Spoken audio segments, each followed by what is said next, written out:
Okay, well, we'll get started, and if our two other commissioners show up, they can sit down and we'll add them in later. So first, we'd like to welcome everybody here, and if we can start with the roll call, please. Commissioner Johnston, present. Forcell, here. Schwartz, present. Siegel, here. Trumbull, here. And if we can introduce our newest liaison. Yeah, hi. Tom Du Bois, I'm your liaison this year. And I think I sent you all an email just saying that because the council is smaller this year, liaisons may not make every meeting, but if there's a topic of interest, please contact me. And if you think I should be at a particular meeting, let me know. Great. And Welcome. And I'm going to remind everybody that when you're not speaking, to turn off your speaker, because then we can hear your paper rustling. Thank you. Yes, okay, sorry. So do we have, I don't see any cards. Does anybody have anything in terms of any oral communications from the public? Sorry, see Neil, and I don't have mine on. Any oral communications from the public? I don't see any cards. Oh, is that for on a specific agenda item or a general one? Number 2.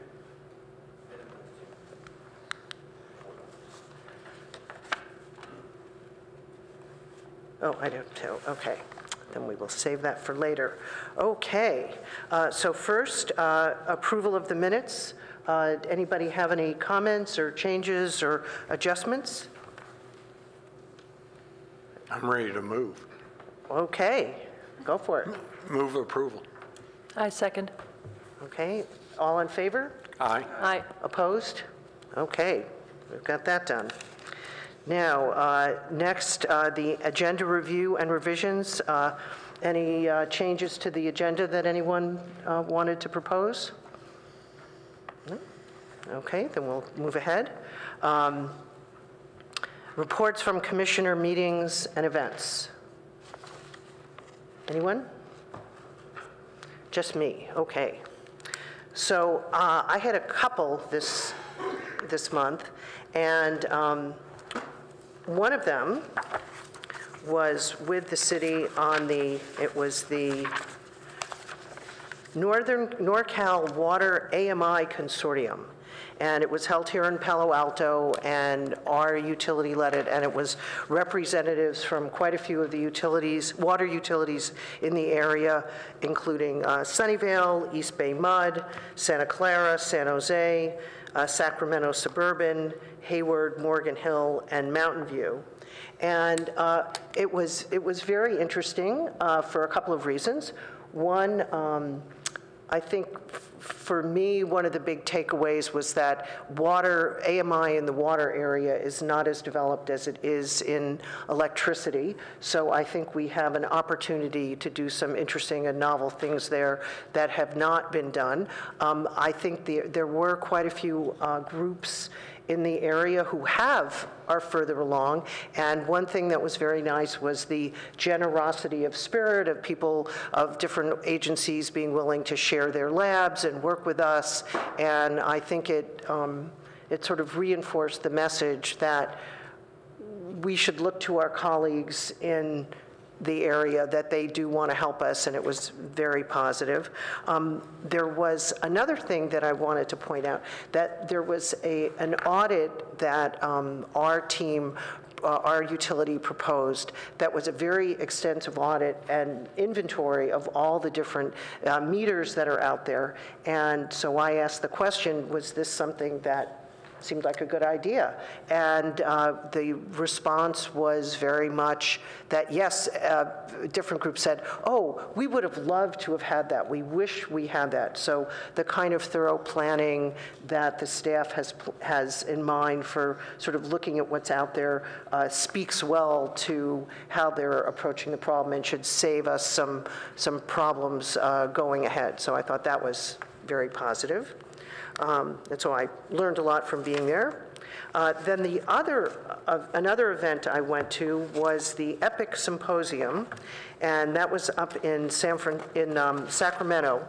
And so EPIC is something that's put on, is a program from the California Energy Commission in concert with the IOUs in California, and they're showcasing new clean energy technologies. And so the different commissions were well represented, the utilities were represented, but most of the attention was on novel projects that are being done. And it was, you know, I think very exciting to see that there's a lot of creative innovation, but it was also clear to me that there are a lot of things that are really still in the idea stages. And so to distinguish between, one of the things that I think it's important to do is to distinguish between something that sounds like a really cool idea, but it hasn't been done except in a lab, versus things that have been out there and have been weathered and had a chance to be sort of beaten into sort of finding what works and what doesn't work.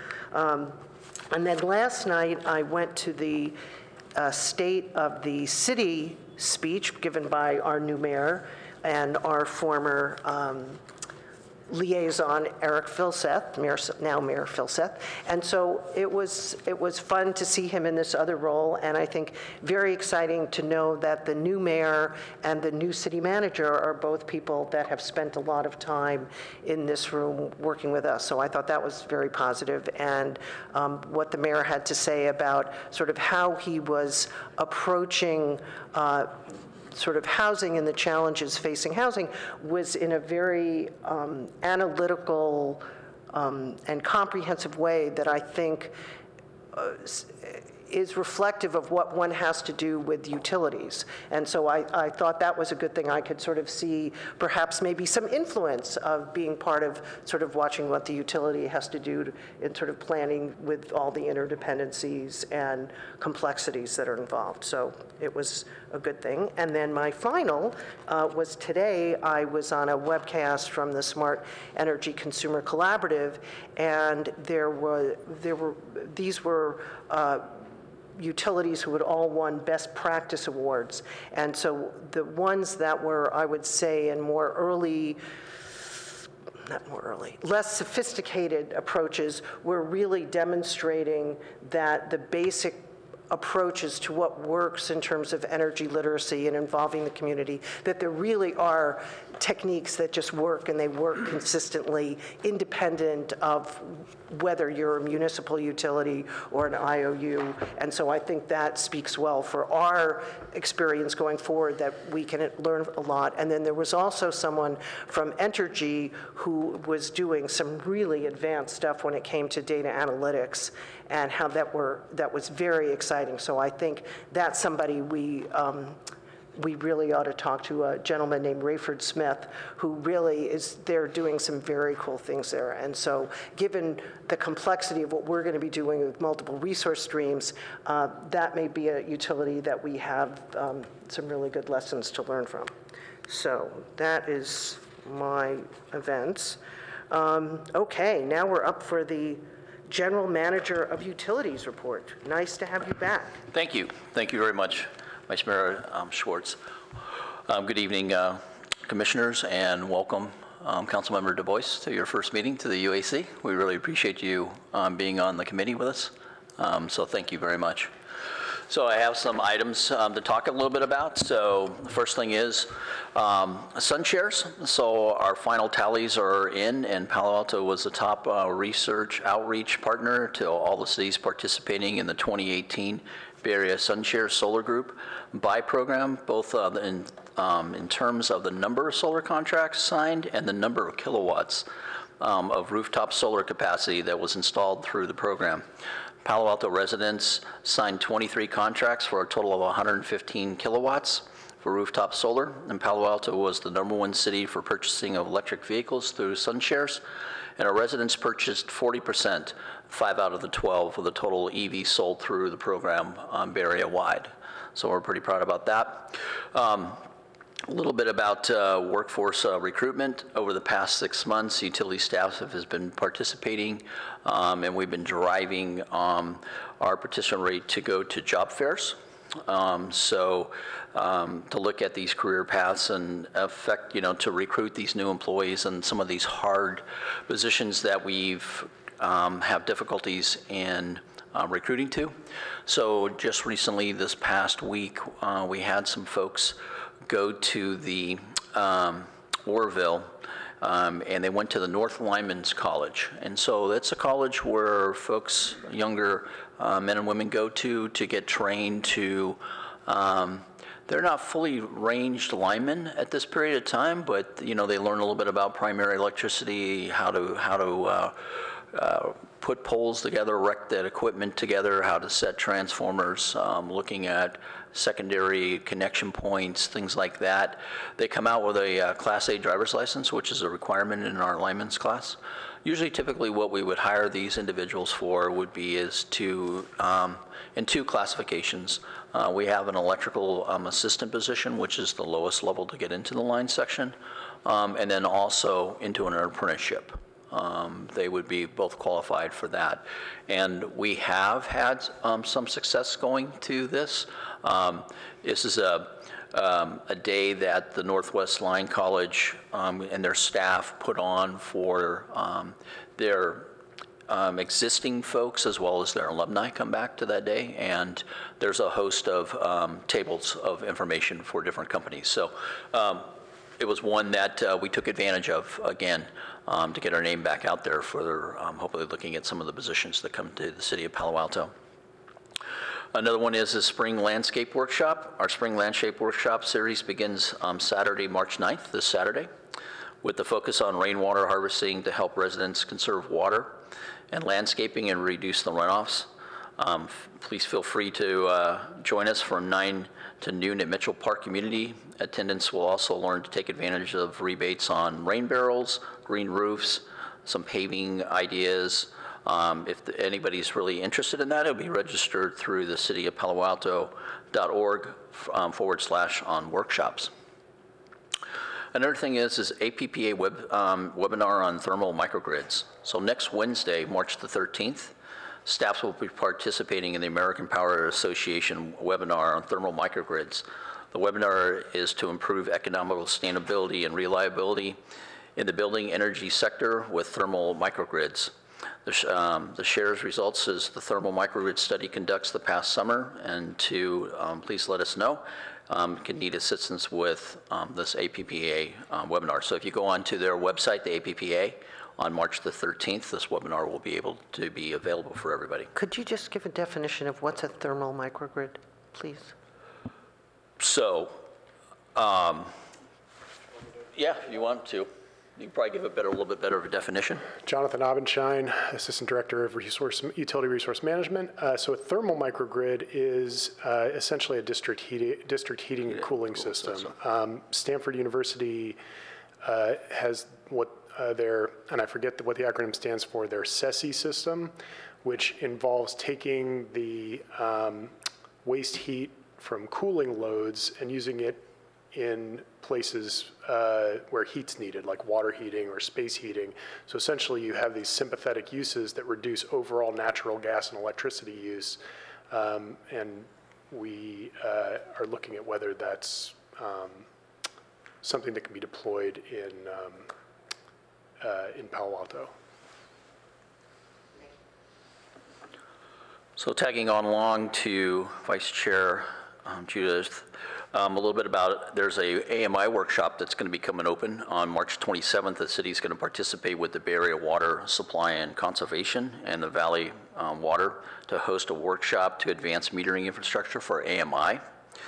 The goals are to support the members and agencies to advance this, implement the AMI within the respective service areas, provide guidance on AMI data to improve the use of water efficiency. This is going to be mostly around the water side again. I think that, as Judith mentioned, is that we've seen that looking at the electric and looking at the gas from an AMI standpoint is much further along in the technology aspect than the water side. So I think the thing is we're starting to see more of these workshops for the water side. And I think agencies are looking to see what they can do, as well as manufacturers, to increase their knowledge base about how they really get the AMI system together to work properly on water meters. And I'd encourage my colleagues that if anybody has time to go. It was really interesting, and I learned a lot, and sort of you get a different perspective of things, hearing from what other communities are doing. Another reminder is the Great Race for Saving Water and Earth Day Festival. So if you join us on Saturday, April the 13th, the city's going to hold its 6th annual fun run walk plus the Earth Day Festival. Participants can walk, run, bike, stroll through the 5-kilometer or 10 distance, and let the kids dash to chase the running toilet, as always. It's always a big hit. After the race, there's going to be a host of free festivals. There's going to be electric vehicles there, so ride and drive, some live music, community booths, and family friend education fun. So it's going to be held at the Palo Alto Bayland Center from 9 to 1. There will be a special ribbon ceremony for the San Francisco Creek project. And again, looking for information on that, to go to the cityofpaloalto.org/Earth Day. And then my last update is that we are now looking forward to hire paid internship positions. So if you know of any college students interested in getting some work experience within the school, please encourage them to apply at one of the city paid internships. Utilities, communications, zero waste, urban forestry, community services, and there's a few other departments as well. So again, if you know anybody that's a college student that might be interested in getting some work knowledge, if they go to the cityofpaloalto.org, and then you can look underneath the internship positions, they'll be able to apply for those positions at that period of time. And that conducts my general manager report. Thank you. Thank you very much. Does anybody have any questions for Dean? Okay. Then moving on, commissioner comments. Tom, did you want to add to anything anymore in terms of, okay. So we'll now go to, as far as I know, there is no unfinished business. And so now we'll go to new business. Okay, so we'd like to hear on item 1, which is the discussion and status update on the electric utilities overhead to underground conversion program.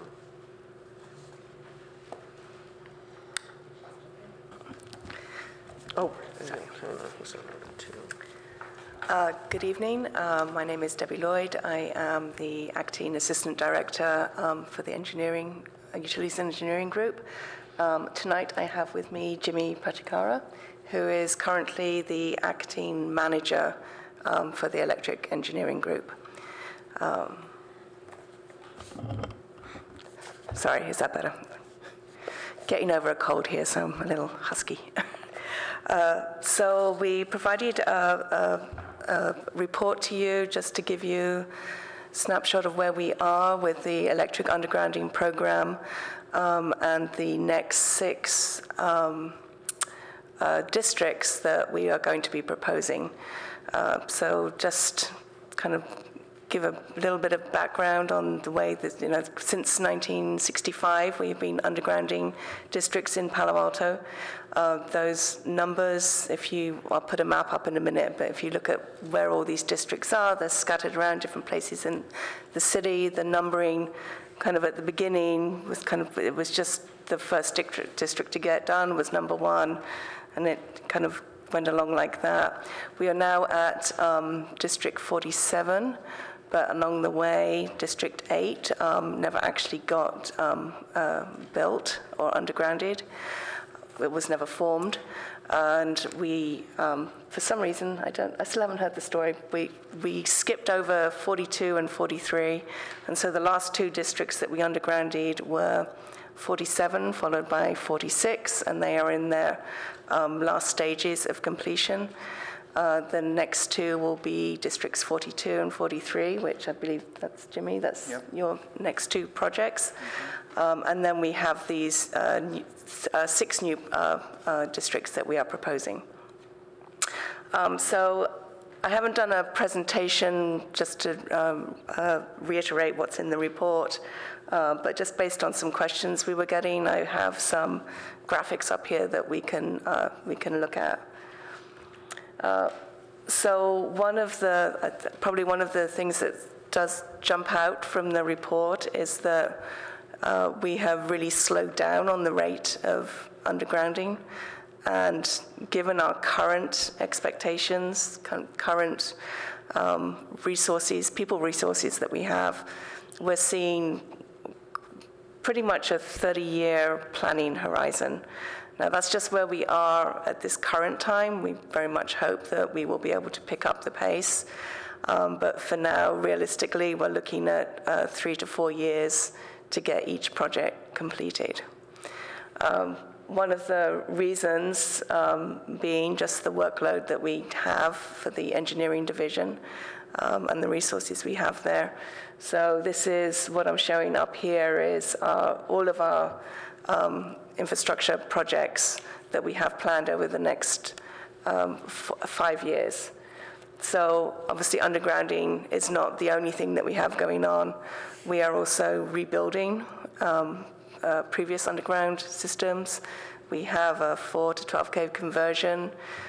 We have some work on substations. So again, this is just to illustrate the different projects that we have going in the electric fund right now.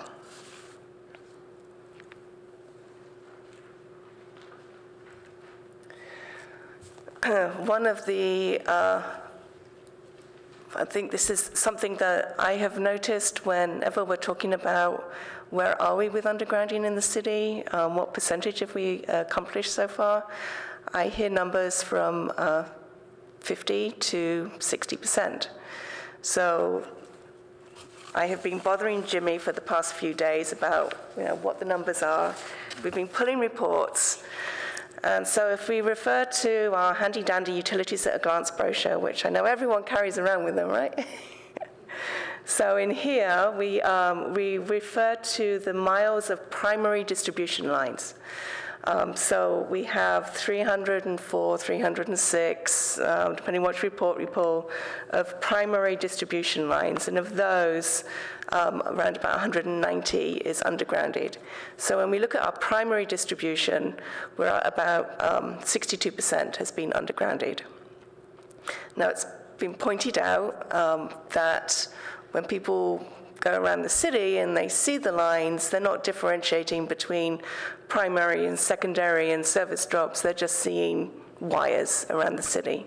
So if we start to kind of look at the percentage, looking at the secondary distribution, as well as the service drops, then we get down to about 50%. So we're just under 50% if you look at all of those distribution wires that you see around the city, especially in the residential areas.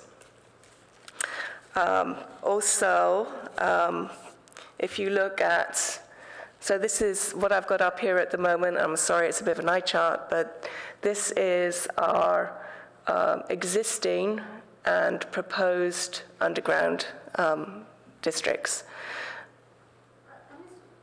What does the silver represent? They don't have numbers associated with them, the shaded gray or silver areas.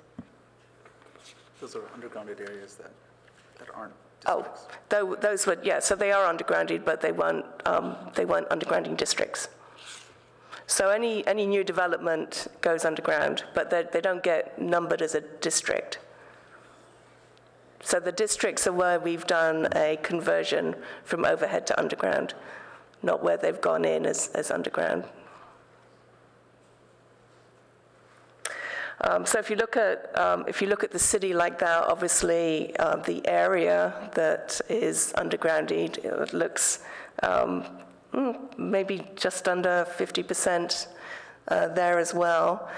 And then we pulled some other numbers, thanks to a question that we had about service, so the number of properties or meters that we have. And in that case, we are slightly over 52% of services are serviced from underground facilities, leaving just over 14,000 services or properties that are still serviced from overhead facilities. We don't have an exact breakdown of what that is by residential and commercial, but I think in the past we've estimated about 14,000 residential properties are still to be still to be converted to underground service.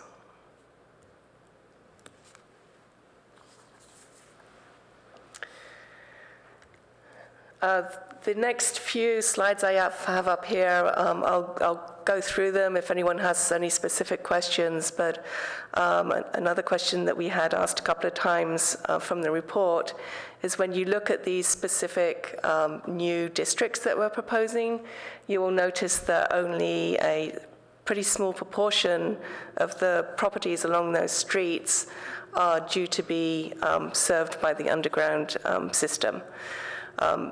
What is happening here is that these are the properties that are currently being served by the poles and wires that are down this street that are going to be removed and undergrounded. The other properties are being served from either the street behind or that they, depending what the setup is here, they may have the backyard easements. So they may have poles going through the backyards which are servicing them. Now, we're in the early stages of looking at these, and certainly as we move forward with these districts, we'll look at whether it would make sense to try and serve some more of the properties along the street from the underground system. But you have to remember that it's not, there's not just poles in the backyard serving these particular properties. They'll be serving, and there'll be another feed off of them. So it may not be possible to remove those backyard easement poles without undergrounding a lot larger section of the residential area behind that's been served off that system.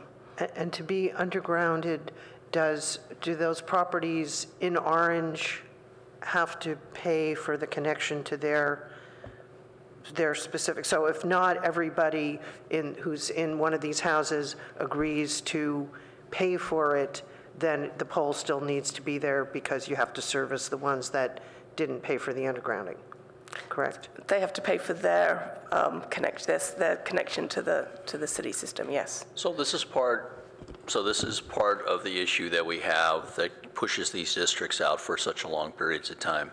So it took us probably, Jimmy, I don't know, 6 months to settle out this one that we're working on right now, because 100% of the customers have to agree to underground.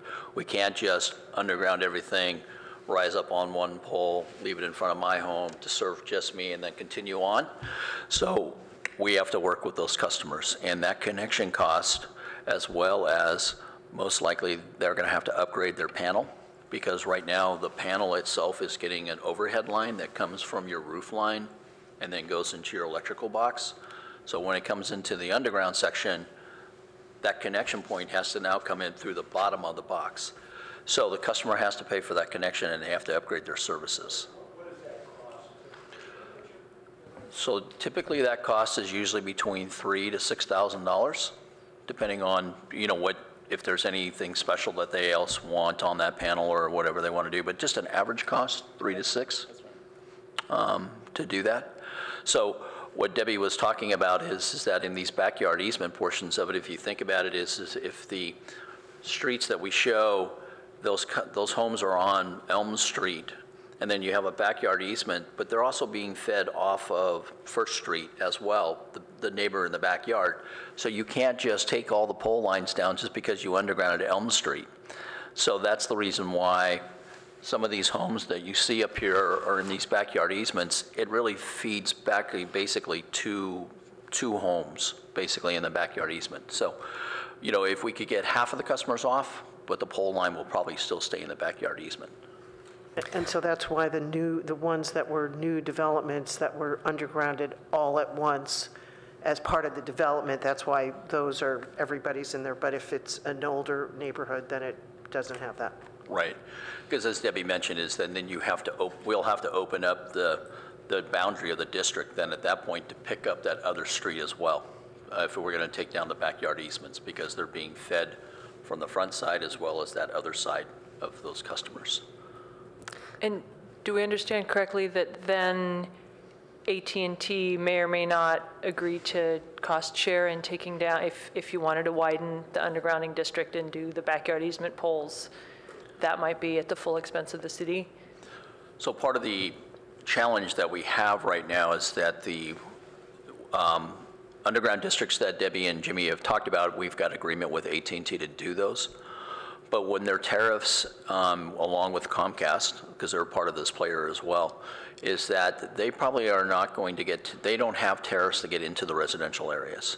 So that's something that we have to sit down and talk to further to the UAC as well as to the council is, you know, is it that the city's going to pay 100% of the underground substructure so that AT&T and Comcast could come back in and use those conduits at a later date. Now they've told us, AT&T has told us that they'll participate with undergrounding their equipment and their wires, but they were probably not going to pay for any of that infrastructure portion of that cost. And right now it's about a split of 50-50 between AT&T and Comcast picks up 30-20, and then the city picks up the other 50%. With that portion of it. So it's going to be a challenge to get further into the residential areas. No, I would add that that's, you know, what we've been told by AT&T over the past few years.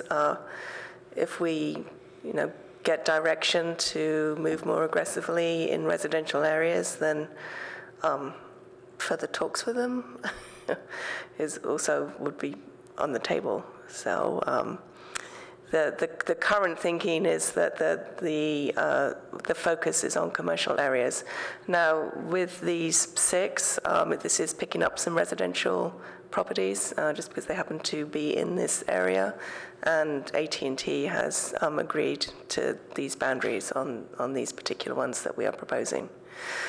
Just going back again on kind of the cost to the customer, one of the other issue for those properties that are being served from the backyard easement, that would also, if we were able to move them or even remove those poles and serve them from the underground system on the street, that would increase their costs as well, because they're obviously now having to move their connection, their panel, from the back to the front. So do any of my colleagues have questions they'd like to ask? I've got a number of questions, but Debbie, we should let you do your presentation unless you want to stop now. Actually, all I have on the presentation is some more of these examples of the 6 new districts, if anyone had any specific questions on them. Otherwise, we was just open to questions on the report. Well, one question that I have on the charts that you provided, which are very helpful, but did I understand correctly that by undergrounding this District 49, for example, you're only going to pick up, the only properties that will actually be served by the underground feed are the red ones? Correct, that's the current plan. So it's 11 properties in this case. And in the report, it says that the underground system equipment has a design life of 30 to 40 years. Does the aerial equipment have a different design life, or is it really the same? There's the different components. The different components that make up the aerial system have a different design life. The wire itself is just raw material like copper and aluminum, so you could expect that to last longer. But the poles, like the wooden poles and the cross arms, those obviously will degrade faster, and that's where we say like the poles and the cross arms, they would have a shorter lifespan on the order of, poles can last anywhere from 50 to 75 years that we have in our system now.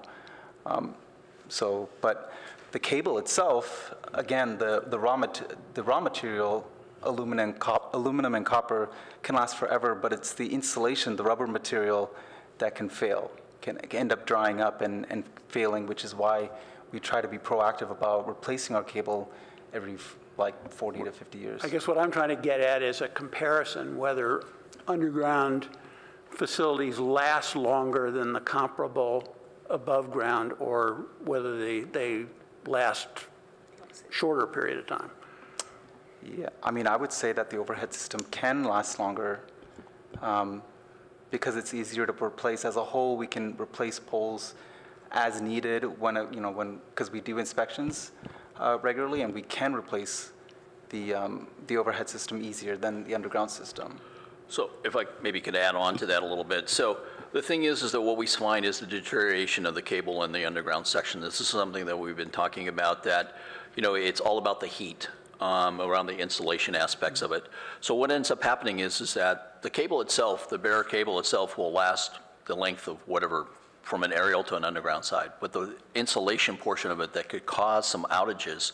So we may only see 30 to 40 years of that underground cable because of the heat.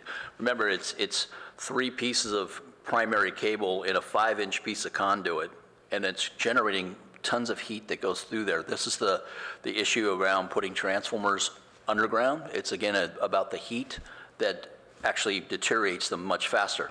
Now on the aerial side, again, atmospheric, whatever the temperatures are going to be, doesn't eat up that cable as fast, or on the transformer portions.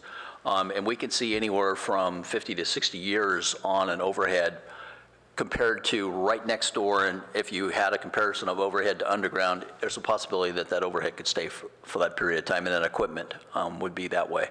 So there is a difference of 20 years maybe?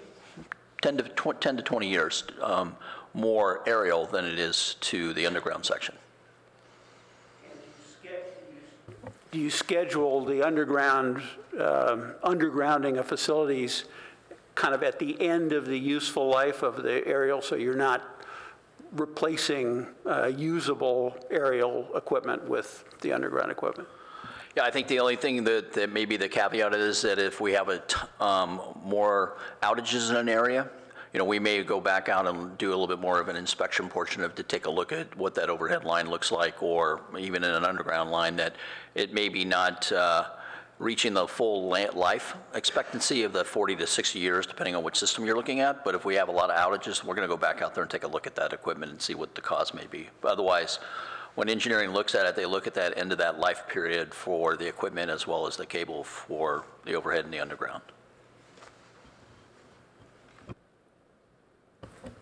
So, I mean, I fully understand the aesthetic value of undergrounding utilities. I mean, I've lived with both, and I certainly prefer the underground.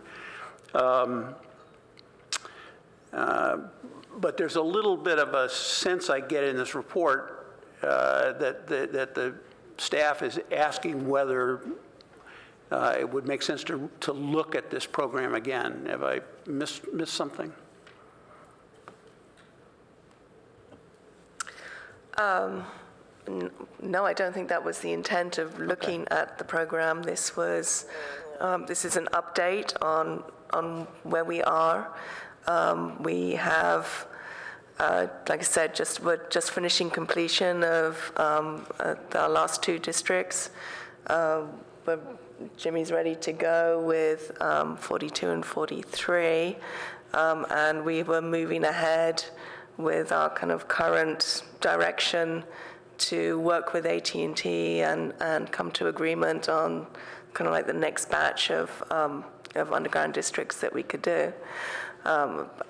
We had, I think we referenced in the last report that we had gone to council for direction on trying to move forward with a kind of faster pace of undergrounding, or continuing to try and underground in the residential areas. And they didn't want us to move forward at that time. I think that was back in, is that 2012? Yeah, 2012. 2012. So we're coming with we're coming right now with a status check of where we are. These are the next 6 that we will move forward with in proposing. If we want to, if there's, again, that appetite to try and be undergrounding more in the residential areas, then we're going to need to come up with a plan to do that. our slow pace that we're showing now, it's not, it's not because we are trying to not do the undergrounding. It's just a kind of reality of where we are with our resources and the other workload. So are the two biggest constraints kind of engineering bandwidth and getting buy-in from AT&T and Comcast? Are those the big constraints? AT&T and Comcast, and also, that there are the different ways that we would move forward with an undergrounding district, whether it's determined to be of primary benefit versus just a primarily local benefit. So if you recall our regulations on that, if it's a local residential district that has primarily just local benefit to the people living in that area, then there's a cost sharing for the actual undergrounding work on top of what they have to pay to make their own connection, their own service connection. Thank you. I don't have a lot more to ask because AC covered a lot of it. But there's these 6 districts that are identified, and then there's a timeline associated with them for a 31-year timeline. But there's this intriguing line in the report. Staff is optimistic that new staff in engineering will gain experience and knowledge, and the conversion program can be brought back to historical levels of conversion in the future. And so with more engineering staff, this 30-year time horizon could be compressed to something shorter. Is that how we read that? Or 30 years from now, we might be able to pick up the pace? or both, right? Or both. Well, we're hoping we'll be in a better position in a lot shorter than 30 years. So one of the options we are kind of following now is whether we can actually get some consulting assistance with design, with engineering design. So that may help us speed up some of these projects. And just a lot of things happen in engineering that is not under our control in terms of planning for large infrastructure projects. As Jimmy was explaining to us today when we were looking at the budget and trying to plan what our CIP budget is. We have the Caltrains, large customer projects that kind of come in, and some of these, what you would say, non-critical. I mean, as pointed out, we have an overhead system that's working, so it's not a critical reliability issue to do the undergrounding. So it's not going to take precedent over something that's either critical for reliability or safety or customer need. I guess what I'm trying to get at is if 6 more districts in 31 years is sort of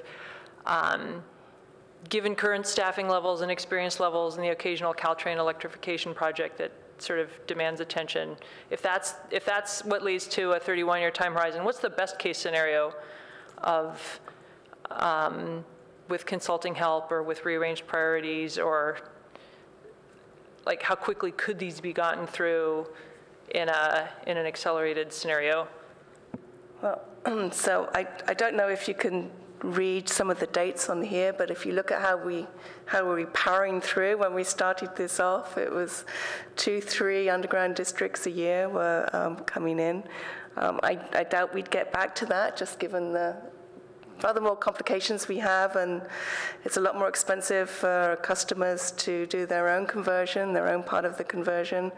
But I think we were probably at a steady pace of maybe once every couple of years, once every, yeah, it's like one every 2.5 years. And sometimes we might have 2 on the go. Jimmy's thinking that actually 42 and 43 he might do together. And 46 and 47, they were overlapping. But yeah, hopefully we could get back to every couple of years. There'll be overlap. Each project is still going to take 3-4 years from beginning to end because it's a long process. But throughput could be. But whether we can overlap, Yeah. If we have the. Yeah, thank you. And I just want to say thanks also for covering all the other questions I had in my email. That's much appreciated.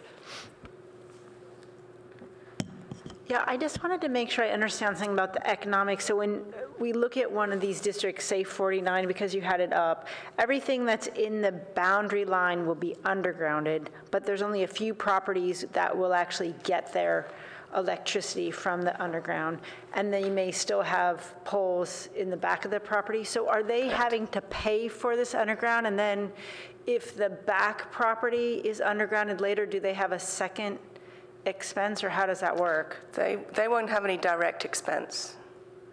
Until the backyard, until the lines that are serving them. So these are general benefit districts. So the actual utility infrastructure cost is going to be picked up by the utility and by AT&T and Comcast. The customers who are going to be undergrounded who are going to be served from that new underground system will have the direct cost of converting their service section. So all the properties that are in that area that are not being converted will have no direct expense. However, of course, the utility is, when we say the utility pays, we mean our ratepayers pay. So the cost of the undergrounding program, in general, is shared by all the ratepayers. And then when in the process are you getting the 100% approval from the customers who will have to make conversions?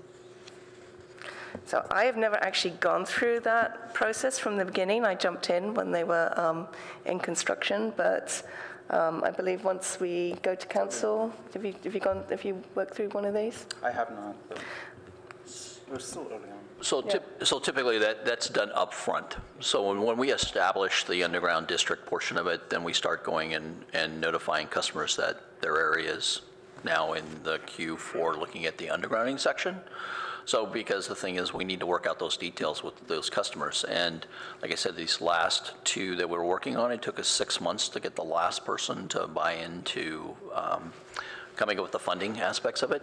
We do offer some financing from the city standpoint. So it gets done during the planning stages after we establish it, but we actually have to go back out because otherwise, if there's too many of them, then we're not going to be able to do this, and we'll move on to the next one. So it has to get done up front. Yeah. So I can, coming halfway through the project, I can tell with District 47 what had happened. They had gone through this original formation. They got agreement from the property owners at the time. By the time the construction takes place and everything gets done, you very often have, different property owners in there, or people who've forgotten or claim they never heard anything or were never given any estimates of what it was going to cost. And so then there's that, you may have got agreement from the property owners originally, but then when they actually have to come to, make that expense to make the conversion, then especially if they have flag lots and particularly expensive conversion to do, then it can hold things up. And we're not going to take down the poles and not serve them even, although we might tell them we are. Terry? Tom, did you have any questions you wanted to ask? Quick, it has been a long time. It might be worth coming back to council to talk about policy. And I'm just curious of the dynamics of these kind of co-owned poles. Do cities not have any legal way to force an underground district? We would have to incur 100% of the cost. There's no concept of eminent domain to move from overhead to underground?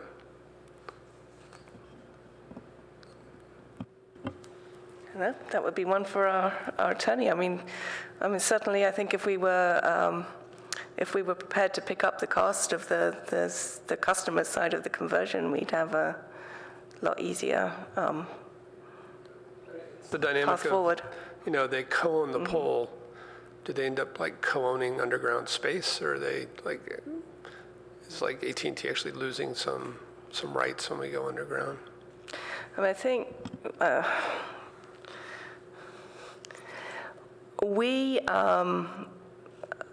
if you get down to it, we can say we are taking down the overhead poles, and you need to convert your service, otherwise you're not going to be able to take service from us. I mean, that's kind of the It seems like you could also maybe amortize it, like, the poles are coming down in 7 years, and AT&T, you can either pay now or pay later kind of thing. But just a thought. So I'd actually like to focus and take a step back as to sort of why we're doing this and why are we still doing it, and does it still make sense in the same way? So one of the things that I would really love to see is an outage comparison between overhead and underground districts, and how frequently do they have outage problems versus whether underground versus overhead? How long are the restoration times? What does it end up costing? So is it much more expensive to support an underground neighborhood versus an overhead neighborhood? And I assume that there are statistics that are kept in that way, and that sort of look at that. So I think that would be a really useful thing before we try to do a push to say, let's accelerate this. Let's find out what's really the impact. The other thing that was not in the picture decades ago when the original plan was made was AMI. And what does it mean in terms of what's different in terms of the basic fundamental cost of doing outage detection and all these functions that are going to be really useful if we can't get if it's going to be much more expensive to get the information back and much harder to dig and fix things. So I think something that gives us a sense of that would be really helpful. And I have a question based on this, is that if we're expecting the AT&T and Comcast to help pay for undergrounding, and then we're dangling that we may take away their business with our fiber project to the premises, what's the interdependency there? Do we have to, if we say, okay, we're going to take away your business now that you've invested millions of dollars in, do we have to pay them back if we do that? So I think that just understanding what would be the reasonable expectation if we did that, because again, when these decisions were made, wireless communications were not a factor. Every house didn't have a wireless modem. We were looking at things in a different way, okay? And so I think that that's one of the pieces of information that I don't see the relationship of why we're doing it, that impact isn't clear to me. So is that something that's possible to get in some kind of reasonable time frame without it being a sort of horrible burden?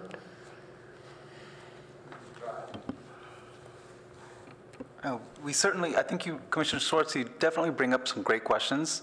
And in terms of outage reports, we keep record of all of our outages, and we'd have to go through those reports and see what type they were.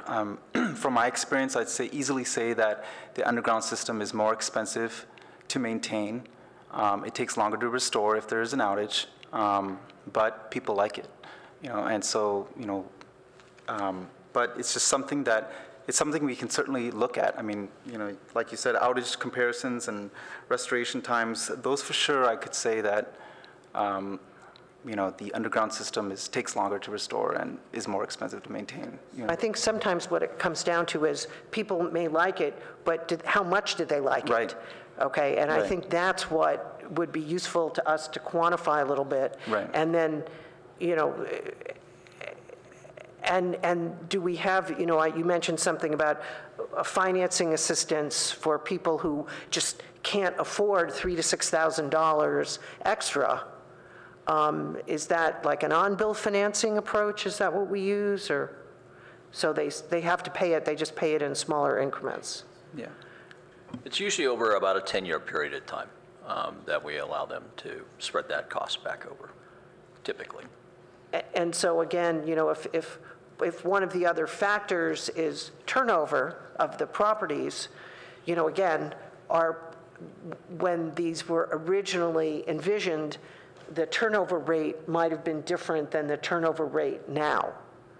Okay, so I just think some of those variables would be worth it. I mean, I personally live in a neighborhood that is not undergrounded, and we have lots of trees, and it's a really beautiful neighborhood, and I don't feel oppressed by the fact that we're not sort of one of the next neighborhoods to be done.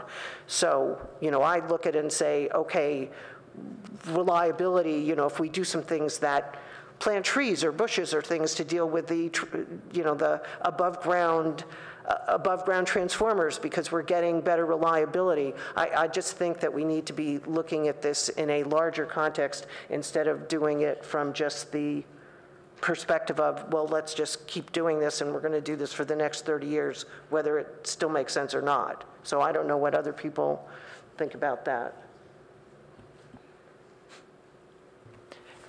I was thinking about that earlier because usually we come back to sort of like safe, reliable, cost-effective, and sustainable as our, and aesthetics isn't usually on the list, you know, and yet I feel like it's something that the city cares about, and to your point, people like it. I think it is worth trying to quantify, to your point, against safety and reliability.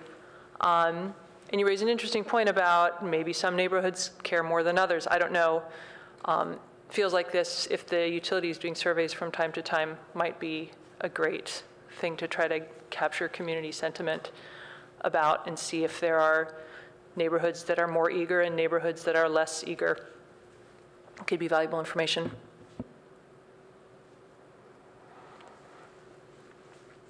Okay. And we can definitely, you know, we'll talk to legal around the aspect of it is that if, you know, if we do this undergrounding with AT&T and Comcast and we do go to FTTP and eventually at another further date is, you know, what is that?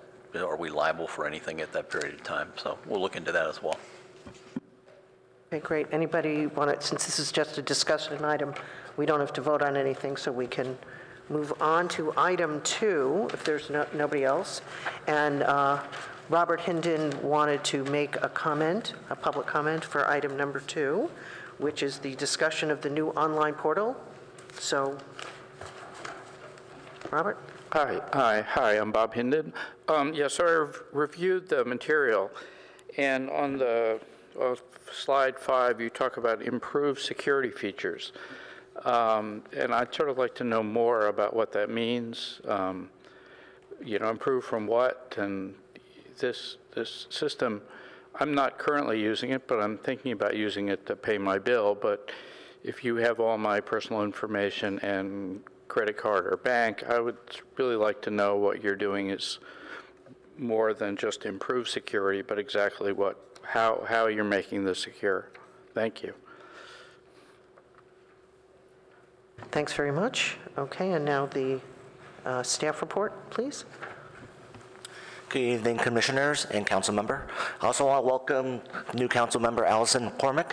She is the UAC council alternate, so if Tom's unavailable, she will hopefully be able to join us, and you're both always welcome.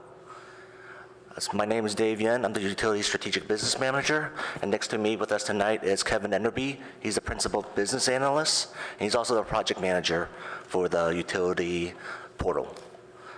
So tonight we're just going to give you a preview of what the portal is going to look like. Unfortunately, we can't give you a live demo just because not all the features are available as of right now. We're still in the midst of doing testing and data validation. So I'm going to hand it off to Kevin now. Good evening. My name is Kevin Enderby. As Dave mentioned, I'm the Principal Business Analyst and I'm the Project Manager for this project. tonight, I'll be giving a little bit of a background on the current portal, the objectives of the new portal, as well as review the improvements scheduled for 2019. As Dave mentioned, we don't have the demo, but we can give you a sample of the site that we've got right now. And then I'll review the launch schedule with the commission here. So a little bit of background on the current portal. We branded it as My Utilities account, built in 2009. It is an SAP application, and it was implemented at the same time SAP was implemented for the Utilities CIS. Some of the customer features available, you'll be able to view your invoice, pay your bills, you can move out, and you can elect for e-billing, which is paperless billing. We have performed some modifications over the past decade. For example, we have added the move out option online, and we tried to make it a bit more user-friendly. But our upgrade options for the SAP application are limited and do not meet our requirements, so we had to go out for an RFP. So some of the stats that we have right now is we actually have pretty good participation. We have 19,000 accounts that have signed up out of 31,000, which is 61%. We have 5,400 payments roughly each month. That is one-time ACH and one-time credit card. One-time means they actually have to go in there each month and make that payment, as well as 7,500 customers have gone in and signed up for recurring bank draft. So that way they set it up and they don't have to do that. It's automatically deducted from their account. We also have e-bill, as I mentioned earlier, an e-bill election option. So we have 6,700 accounts set up there. Of those 6,700 accounts, there's roughly 4,500 that are getting e-bills only. The others are getting both e-bills and the paper bill. I wanted to give a little bit of a comparison in case those of you that have not gone into the current portal. This is after you log in. This is the billing and payment page. And per our survey and assessments that we had performed, the site is getting good information. However, it's busy. It's not intuitive. The text size is small. There's no intuitive icons. And there's no standard font. So the reader does, or the user has to go in and read the instructions in order to really understand how to move forward. So in this case, you would actually make an online credit card payment or an ACH payment here or view your bill. So I think good in 2009, but as you can tell with the left side navigation menu with most navigations at the top, and a little bit more intuitive, it's older. Now this is per the comments from the surveys and the assessments we have, and I'll go into that a little bit more.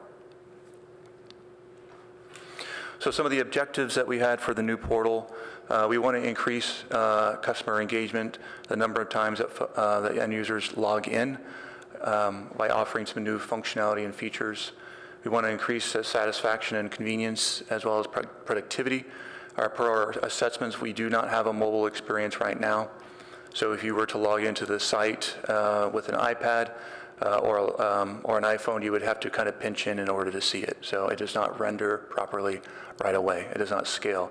We also want to provide a single sign-on, so you go into the new site, and then one sign-on will give you access to any other sites that for customer engagement for utilities. So if there's a behavioral science site, then you would go into the primary site, and then it would be transparent for you, and it would transfer you automatically. So it's called single sign-on, rather than the customer having to maintain, 4 or 5 different accounts and passwords for each of the portals that we have. So that is the approach moving forward.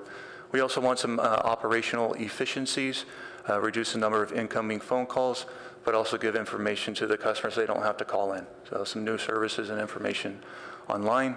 There's a question regarding some improved security features. I can go on that a little bit later, but some of that is regarding the registration process, having that be more secure and up to date, as well as the password, offer more password options, making it more stringent, as well as the protection of the payment information. The payment information moving forward will be hosted by our payment processor. That is their core competency, is to protect that information. And the last bullet that we've got is we definitely want to encourage energy efficiency by offering, rebate saving tips, educational tips online as well, and convenient to view. So how did we come up with the business requirements for the new project? It was important that we made sure we captured that. We did it in 3 different ways. We had assessments performed on the left side by industry consultants.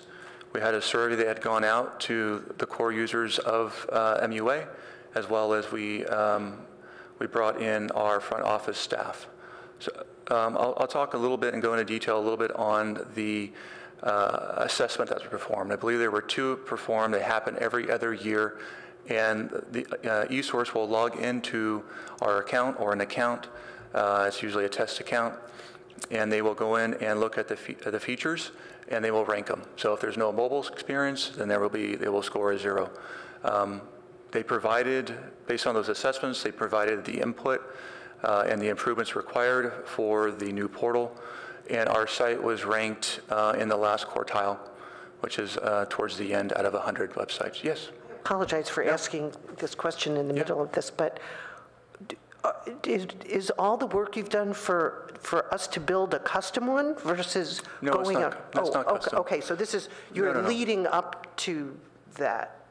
It's just that, again, there are so many really nice ones that are out there that are already built. I'm sort of not understanding why we didn't just go do that. So if you're leading to that, then okay, fine. I'm leading to that. Okay. Yeah, absolutely. No, so I think what we want to do is make sure that we were able to get input from customers as well as consultants and whatnot. And yes, there are some customer engagement portals out there that already have this functionality. So, I'll talk about that a little bit more. There were 1,200 participants that took the survey. There was about 10 to 12 questions, and they were regarding e-services, payment types that they would like to see, the improvements, mobility, and at the end there were comments available. So this is a very common comment. I think the presentation can be a lot better, and the interface, more intuitive. And then finally, we reached out to, like I said, our front office utility staff, so it's the key account reps, as well as our CSRs and other municipalities for input. So that leads to the RFP that was sent out in 2017, and we selected Smart Energy Water, so SEW. I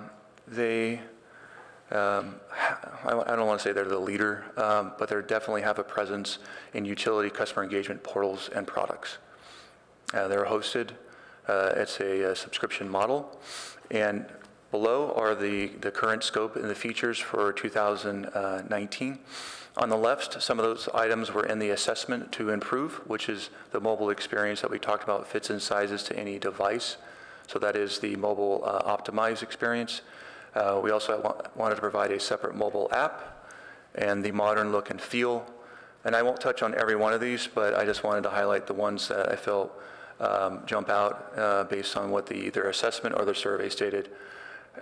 We also have some enhanced security features. Like I said, in this particular project, this will be the holding of credit card information will be by the bank, U.S. Bank, and their merchant processor, Elavon. Some of the newer features in the middle and to the right column were the features that the customers wanted. Okay, so the residents wanted. They wanted to be able to see their tiered information, which they're not able to see on the bill. They wanted to see the usage and cost charged, and the current MUA just has a table, so it looks like a spreadsheet. They wanted the recurring credit card option. They don't have to go in each month. They wanted some notification options, so that would be alerts via email, via push notification through the app or through the text. In the survey, they wanted the email options, energy efficiency tips, improved e-billing. Right now our e-bill is pretty much in a generic email. There's no graphics in there. American Express and Discover, and be able to store a credit card, obviously. And then now it's pretty common that you don't have to log in to make a payment, and so that's one of the options. So yes, these are all standard features that Smart Energy Water offered. This is none of these are customized.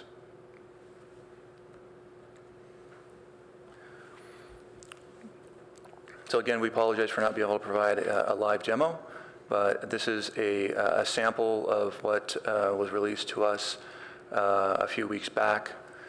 This is the login page. As you can tell, it's simplistic. There are some icons on there, are intuitive icons. For example, the service turn on and the outages and the pay bill. There's also some pre-login activities and information that you can access, which is the pay bill or the quick pay. After you log in here, the next slide takes you to what we call the dashboard. So these are 8 tiles. This is the most commonly used information. Up on the left, you can see immediately how much you owe. You can also pay bill, view your bill pretty quickly. Again, the goal was to reduce clicks for the customer and make the information easier to access and more intuitive. So we have a billing tile, and these tiles, 8 tiles, can be sequenced any way that the end user would like, and it'll save for the next session. So they do move. The outage tile there is actually, it is not SEW functionality. It is a hyperlink to our existing OMS outage feature.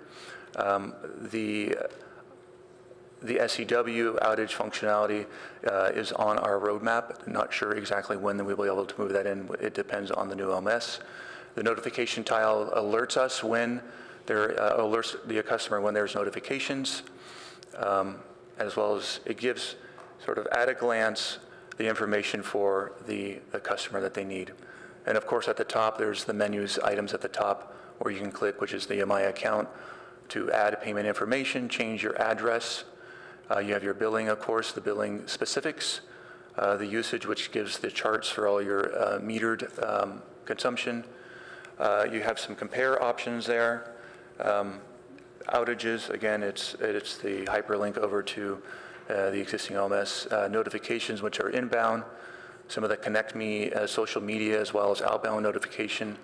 The services would be your move outs that you would like, as well as some of the new services we'll be expanding, and the efficiency, savings, educational rebates and programs and whatnot under efficiency. On the usage screen here, this is an example of the tiered information that's lacking in the current portal. It's interactive. You're able to hover over the bar. In this case, this is test data. This is a residential customer, so it's a lot of consumption. So but this is test data.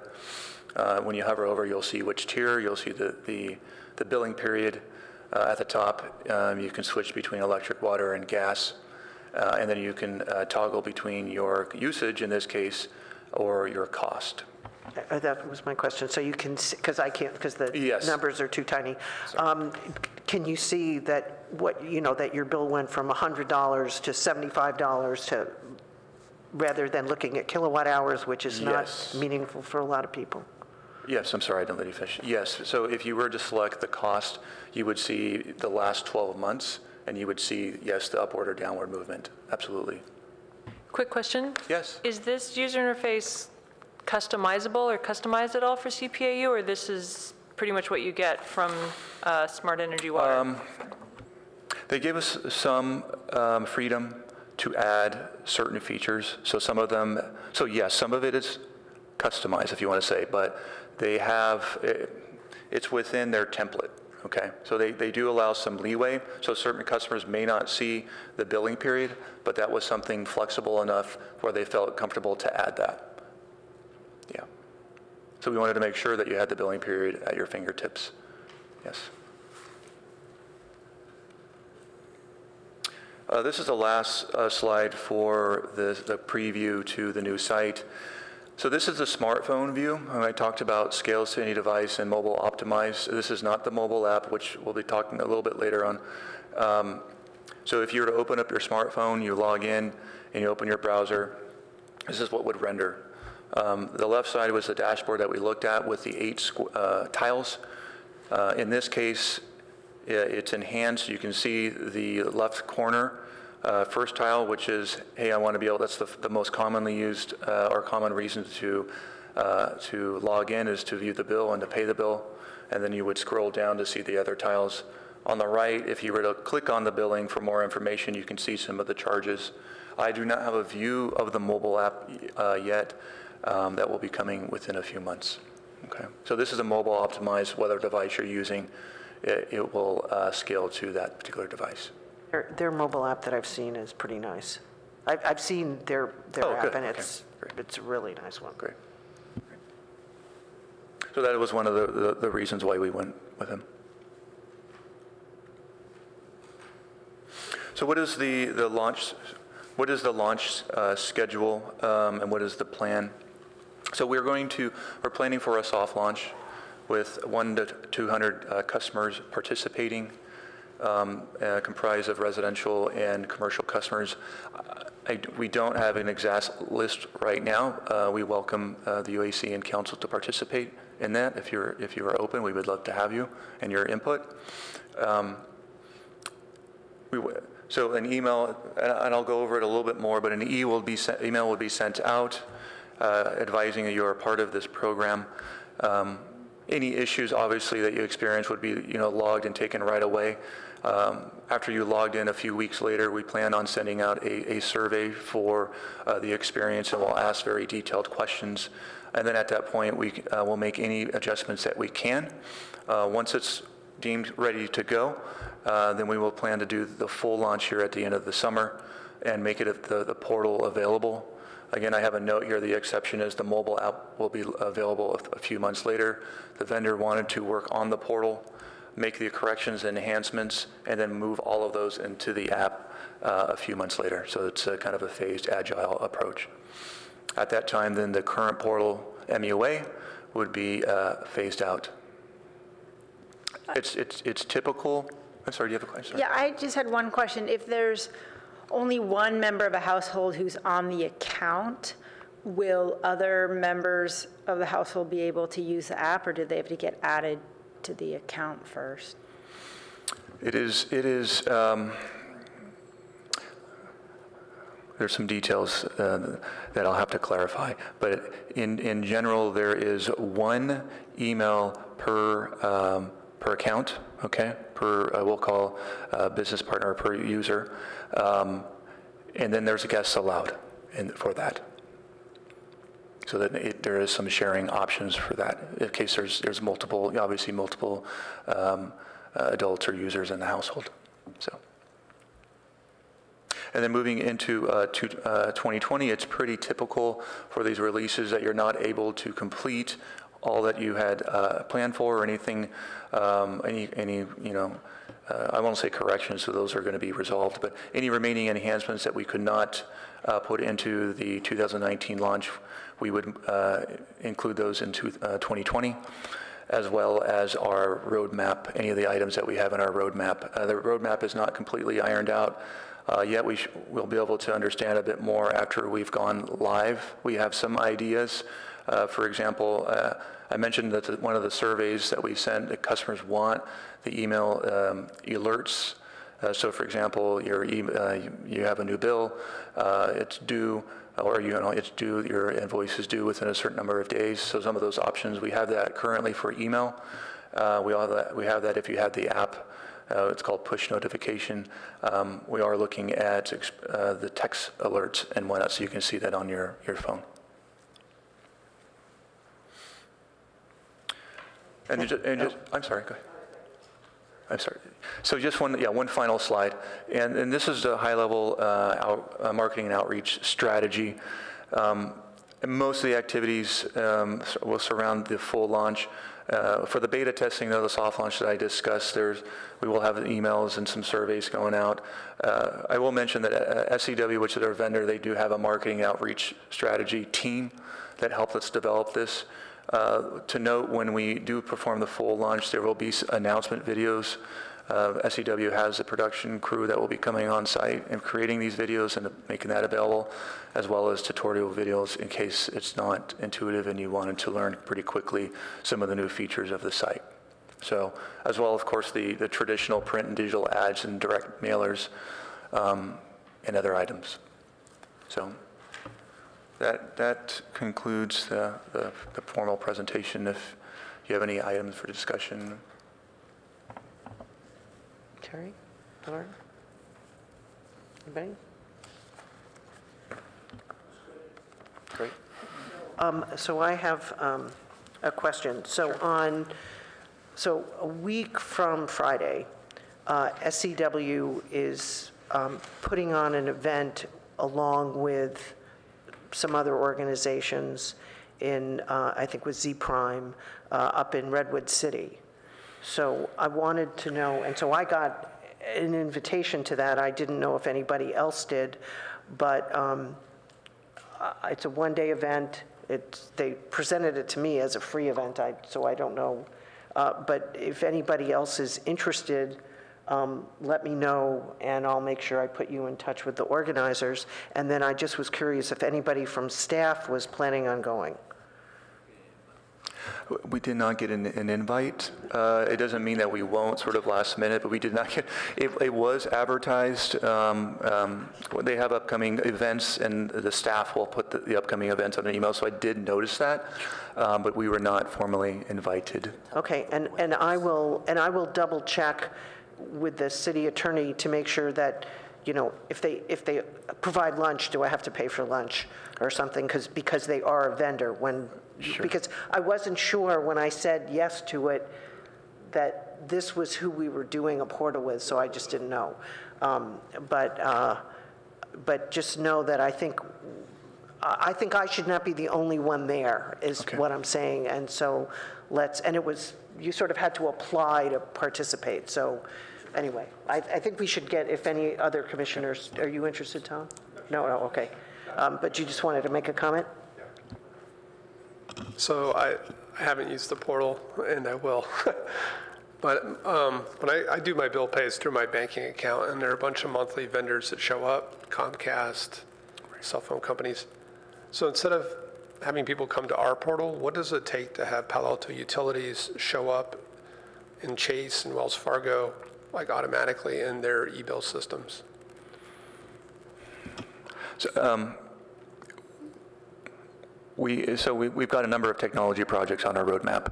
One of those is the new CIS, potentially, an ERP. We also have the portal and whatnot. It is on the list as one of the activities to be performed either during the CIS, if we have to do an upgrade or implementation, along with potentially resolving some of our well, not paper printing, but there are vendors that could actually create a new bill and print. So they kind of go hand in hand as far as putting those together, because the interface is required. You do have, it's a service. So there is some work. We have received a few requests for those. It's not overwhelming. It's on the list. So that's kind of where we are right now with that. And just a note, we did attend, I want to say it was about 3 weeks ago, a small SEW summit. SEW does have a few other products that they have in earlier products, and it was hosted by the city of Pleasanton. It was kind of a last-minute invite. It was primarily for current customers, but we did get invited, and so we did have the city of Redwood City attending, their current customer, as well as Pleasanton. So we were able to collaborate with them, and they were talking a little bit about the roadmap. So I just wanted to let you know that we were engaging with them. And I'm assuming once we have interval data from our AMI system, that will be a seamless thing to go in, since most of their customers have AMI. So I'm assuming will be a straight shot for that won't be, that in terms of the way the contract is negotiated, that it will be an easy transition rather than a difficult and expensive one. I just want to note, nothing's been easy so far with this launch, especially with our SAP system. It's such an older version. It's been a challenge, and Kevin and his team has done a great job pushing this forward. I have to say my experience working in tech for many years is I don't know anybody that had an SAP system that didn't get tortured. So I think that's par for the course. So Yeah. anyway. Yeah, thanks. Just quickly, did I hear you offer that we could be part of the soft launch?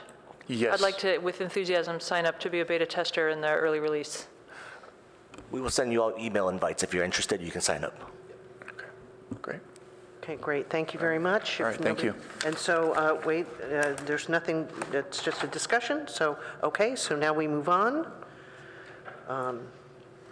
So our next one is an action item, which is the staff recommendation that the Utilities Advisory Commission recommend that the City Council adopt a resolution approving the fiscal year 2020 wastewater collection financial plan, and 2, a resolution increasing wastewater rates by 7% by amending rate schedules.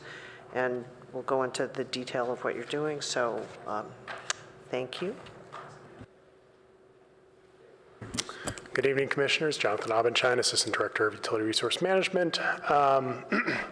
Tonight we have one utility financial plan for you. We will be bringing 3 to you at the next Utility Commission meeting. Typically we try and do 2 and 2, but we needed a little bit of extra time to wrap up some items with the water cost of service study. So we'll be bringing you 3 next month. Tonight you'll be hearing wastewater, and you will see a few changes from the preliminary rates that we described to you in February.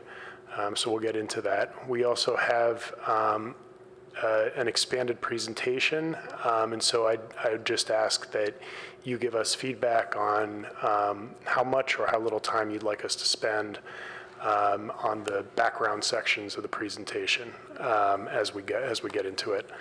So with that, I'll turn it over to Eric Kenniston, Senior Resource Planner, our rates manager. Good evening, Commissioners and Council members.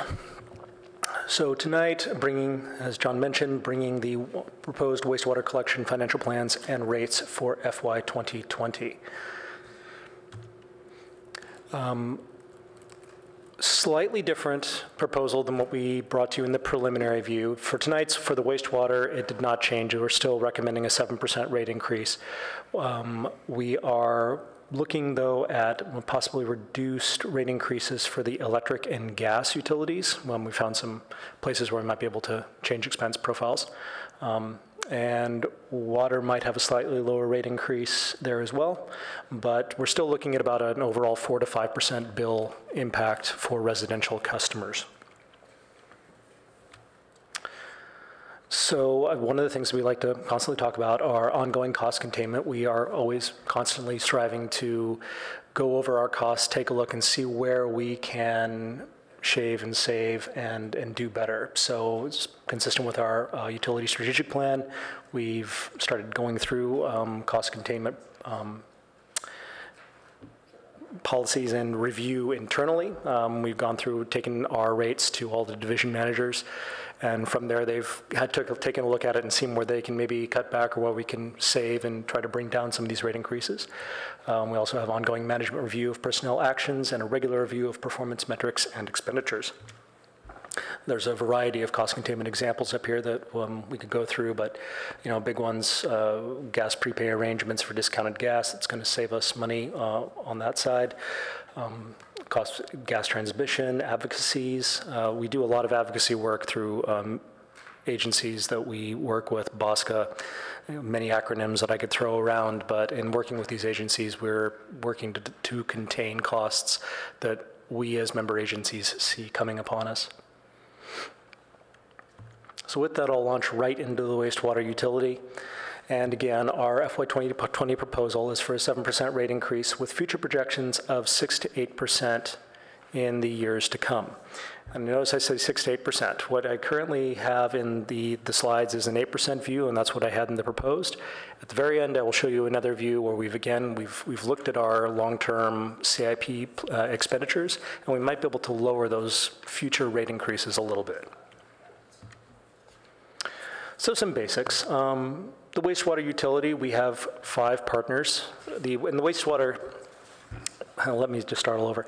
In the wastewater utility, we have really two components, a collection system and a treatment system. The collection side takes all of the wastewater that comes from Palo Alto and funnels it to the wastewater treatment plant out by the Baylands. But the wastewater treatment plant is really sort of a joint agency. They not only deal with Palo Alto's effluent, but also from the agencies listed here, Stanford, East Palo Alto, Mountain View. And we use our collection system. There's some other agencies as well that use a portion of it. Say Los Altos connects to our system at one end, but Mountain View, for instance, has their own pipeline coming through the Baylands directly to the plant. And what makes this utility a little different from all the others is that Palo Alto Utilities runs the collection side of the house, and the treatment plant is run by Public Works. So tonight what we're talking about is strictly the collection system side, the charges that we level to Palo Alto citizens for the pipes, maintenance, and everything of getting effluent to the treatment plant here. So our costs here are roughly about 50-50, half of it being related to the treatment of the sewage that goes from here to there, and the other half being related to the cost and maintenance and upkeep of the pipelines here in the streets of Palo Alto. A portion of that is also, of course, for billing and administration, et cetera. So what we've done is we've taken a slice of a few different years using 2016 as, quote, base year, and the current FY19 budget, and then looking out about 5 years. You can see that over time, in the past years, that treatment has been about 8%, has grown at about 8% per year since 2016, and in the future is projected to grow by about 6%. The collection system in the past has grown, costs have grown by about 4.5% per year on average. In the future, we're looking at about 1% per year on average. And the total scheme of things, the total growth is about on the 4% range. Let's talk a little bit more about the collection side, though, or rather the treatment side. So here you can see that where we've had increases in the past is in the largest side has been on the treatment operations by about 9% per year on average of increased costs. Why would this be? The treatment plant is fairly old. It was built late 60s, early 70s. It's given us a great run, but it's seeing the end of its useful life and is undergoing a large series of very intensive capital improvement projects to get it back up to snuff, meet all current standards and regulations. So what we've had to do, what we had to do is to put in a lot of maintenance work to keep the plant going, thus the higher operations costs. And in the future, we're going to be able to dial down some of that operational cost. That should increase by about 4% per year, as you'd guess, but all of that capital improvement work will result in higher debt service payments, so increasing by about 17% per year on average going out to 2024. I have a question. Sir, also acknowledge that if we have any questions on these projects specifically, we do have Phil Boble here, who will be love to, Environmental Services Director. So last night at the State of the City, there was something about retiring some sewage treatment facility that we're not going to burn. Is that part of this? That is part of this, yes. Oh, okay. So if you could, okay, because they talked about it, and I thought, okay, well, I think that's. I imagine if Phil might want to talk on this, actually, if it's. Okay. So is part of the reason why the costs are changing is because we're retiring that part of the plant, though I didn't get the sense that it was clear where everything was going, that we weren't going to burn anymore. We'll cover this so we can, Phil can answer that specific question. We'll cover a broader, the full list of projects in a later slide. So Phil Boble, Public Works. The short answer is that the two phenomena are kind of not so much related. It's very true, and we're very excited about the fact that we're phasing out our incineration of sewage sludge. It will save a lot of greenhouse gases, emissions, CO2 emissions from the plant. However, it's not why the treatment plant costs are going up. In fact, that will save us some money, the fact that we're not operating the incinerator anymore. The reason why the plant costs are going up, it's another set of projects that John referred to. There's half a dozen major projects. The plant's 50 years old, much of it, and this stuff needs to be replaced. The incinerator is not being replaced at this time with any new on-site facility. What we're doing is trucking it to compost and another facility that makes a soil amendment product out of it. So we're basically trucking it to places near agricultural centers where they're making a product for soil enhancement out of it. That's the immediate action. Ultimately, we need to have our own treatment unit for sewage sludge on site. But it's not being planned at the moment because we have all these other unit processes that are, frankly, need to be rebuilt. And looking out, we don't think we should be having a major capital project for sludge right now. These other things are more important, and we'll just take it to other facilities for at least 5 years.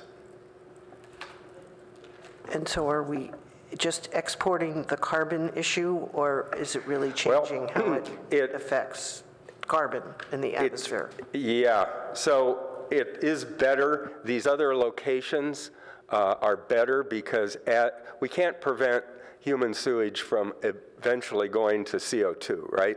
It's going to be oxidized at some point in time. We can't prevent that. But what we can do, as it's undergoing that transformation, we can use it for something useful. Right now, it's just going up to the atmosphere. When you compost it, it eventually goes to CO2, but slower, and it has a benefit to society while it does it. So yes, you can argue that those same CO2 emissions are going to eventually appear in those more ag areas, but frankly, that's the best we can do.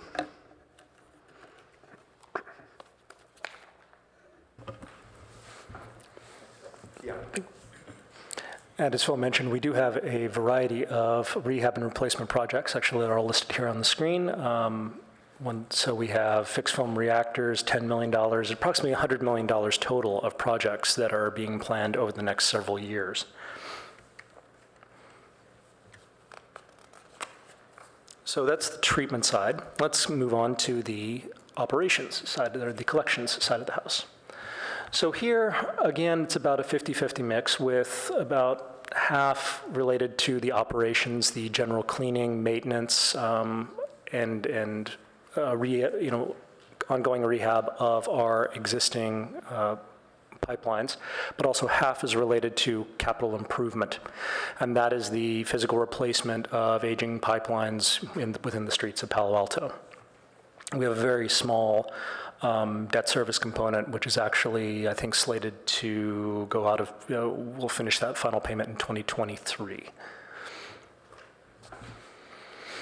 For collection cost trends, again, using 2016 as a base year, we've seen our capital collection system costs increasing by about 8% per year on average coming into the current year, and operations costs have been increasing by about 1.5%. Moving forward, we see the operations cost increasing by about 2.5%, so increasing a little bit more to cover just in inflation and overhead and salaries and benefits costs.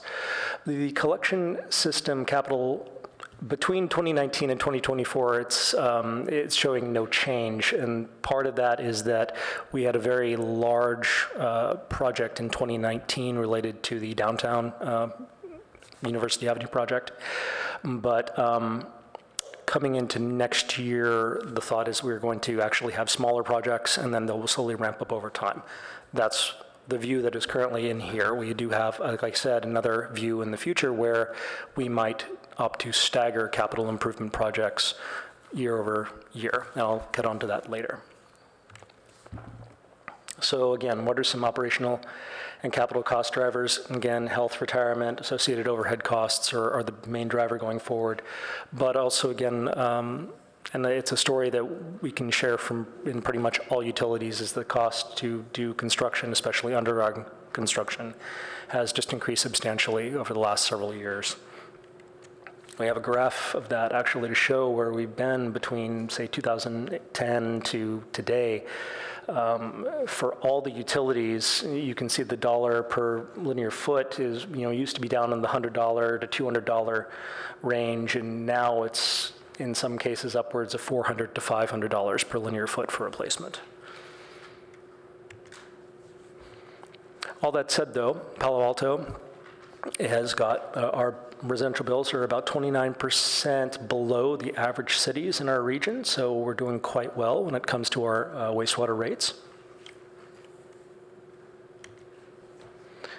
And looked at. I'm sorry, for the wastewater, I was just wondering if you had the information for the other members of the treatment facility, like the Mountain View, and I don't know how much Los Altos Hills matters, but I was just sort of curious.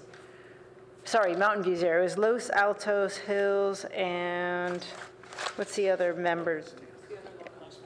Mountain View and Los Altos. Yeah. East Palo Alto and Los Altos Hills, right? Those are the other ones? And Stanford. And Stanford. Stanford, yeah. Do you have those? I can tell you, Phil Vogel again, I can tell you that our partner agencies are all very similar to ours, and they are, if you're looking for a generalization, they're lower because the next sewage treatment plant north has, serves Menlo Park, Redwood City, and some other ones that are even more, even higher than the ones you're seeing. So those San Mateo County, southern San Mateo County cities, their sewage treatment plant has already started this major reconstruction that we're talking about and major rehabilitation. So their prices are higher. Then as you move south, it's more like us. Santa Clara is part of the San Jose system, and their rates are more like ours. And they have not, the San Jose plant has not really started their major reconstruction either. So I anticipate you'll see them all going up, but the ones north have gone up already. Relatedly, why Hayward? It stands out as the city that is least like the others.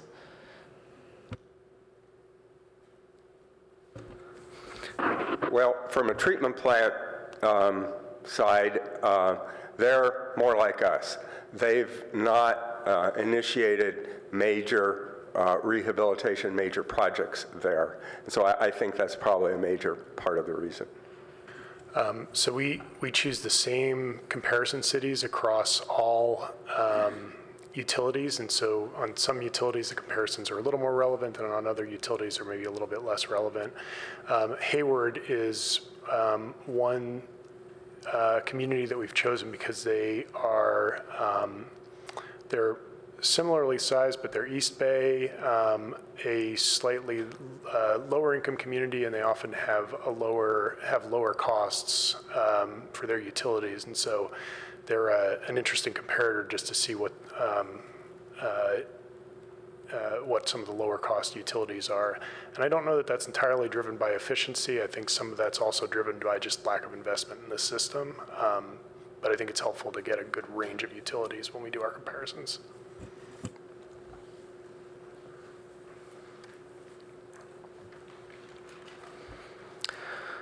So on this slide, we're showing the 5-year rate trends. So over this period of time, Palo Alto's rates have gone up by about 4.5% per year. On the comparison average cities, they've gone up on average by about 6% per year, though. So we're doing better in the way of our rate increases.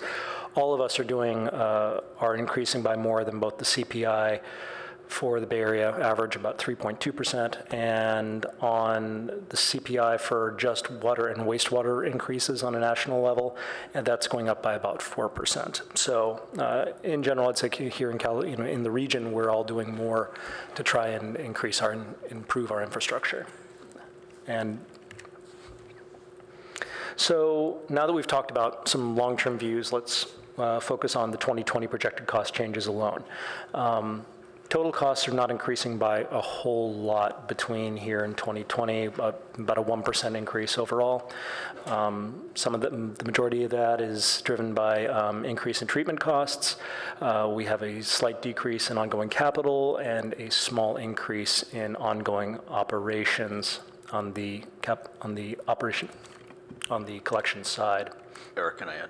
Sure. So one of the things that I want to make it very clear to all of you is that even though you see the CIP on the spending decrease, it's not that we're not focusing on this, because one of the things that we are going to lower the amount of linear feet. If you look at the little footnote in the very bottom, that we go basically from 14,000 linear feet to from 22 to 14. So again, we're not focusing on the CIP. We think it's still very important, but the thing is that it's pretty much the same story that we talked a little bit about when we were talking about the undergrounding. We just don't have the bodies. We don't have the operational bodies. We don't have, we don't have the engineering folks. Where in the past, historically, when we look at it from a historical standpoint, is that it's typically one project in gas, there's a project in water, and there's a project in wastewater every year. That's what we typically have done. But if you look at our trends and you look at our history probably for the last 2 years or so, maybe even 3, we're not getting that project out all that period of time. This downtown project where we put water and gas in the same trench line, it was all hands on deck. We needed to pull the folks that we had out of the wastewater group to get those drawings put in place. And then also it wasn't just the downtown on University, but it was on the outskirts of the southern streets that we needed to deal with the traffic issues. We needed to move through that pretty quickly portion of it. So the thing is that we're going to start seeing a trend where we will move back to our historical spendings here probably in the next couple, 3 years. But like I said, we just needed to refocus.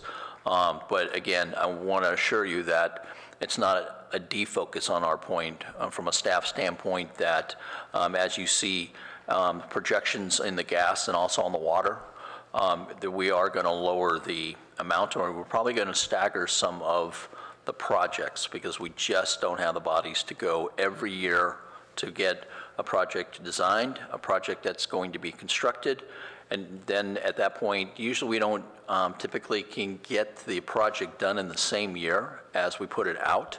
So then there's rollover, and then now you're still trying to do rollover of that same project. We'll just say it's a wastewater, but now you're going to go do design at the same time. We can't do that right at this period of time. So again, my main focus was I want to assure all of you that we're not trying to defocus our ideas around the CIP. It's still very important, and it looks like right now on an average, it looks like about a 5-year increase if we stayed that pace, but we're not going to stay in that pace for that period of time. Like I said, if we were looking at a 15-year replacement time frame, it's been pushing it out if the staggering goes for about 20 years. But again, we'll pick up the pace then again as we move forward. So, I think this is also a good lead into an alternative proposal that we're planning to make to the Finance Committee based around this updated capital improvement program pace for the next few years. So what you're seeing in your financial plan is a slightly higher rate trajectory than what you're seeing up on the screen right now. And that has to do with the fact that by the time that we only started looking at this, really taking a hard look at our CIP projections, we wrapped that up after the UAC report on wastewater was already published. So when we took a look at what was a realistic capital improvement project pace for the next few years while we're ramping back up, it yields a 7% followed by 6% series of rate increases rather than the 7s and 8s that you were seeing in the previous projections. And we'll have the updated capital projections available for the water and gas systems when we bring them to you next month. So you'll be seeing the same thing we send to the Finance Committee at that point. One thing that I think would be really helpful if, on a proactive basis, if Catherine can work with you guys to have an explanation for this that's in simple language that can be posted on Nextdoor and can be shared with the Palo Alto Weekly and be ready for that, because, you know, inevitably anytime there's a rate increase, people get very agitated about it. And I think this is, you know, aging infrastructure needing to be replaced is a pretty simple, straightforward issue that most people should be able to understand. So I just would request that you be ahead of the game on that one and sort of ready to have that go, and make sure that we have the statement as well, because again, since sometimes people post things and you all can't see it, then at least we're in the position that one of us can post it if we see it. Absolutely. We develop those talking points every year, and we'll make sure to share them with you early and proactively. Catherine Elvert, our communications manager, is in the audience. Is there anything you want to say on that front? Or Catherine Elvert, Utilities Communications Manager. Thank you for your comment, Commissioner Schwartz, Chair Schwartz. Of course, every year we recognize that any rate changes that have an increase and an impact on customers are felt by our customer base, and we want to be sensitive to that. So we try to develop a comprehensive and proactive communication strategy in which we can communicate the exact reasons for what the cost drivers are.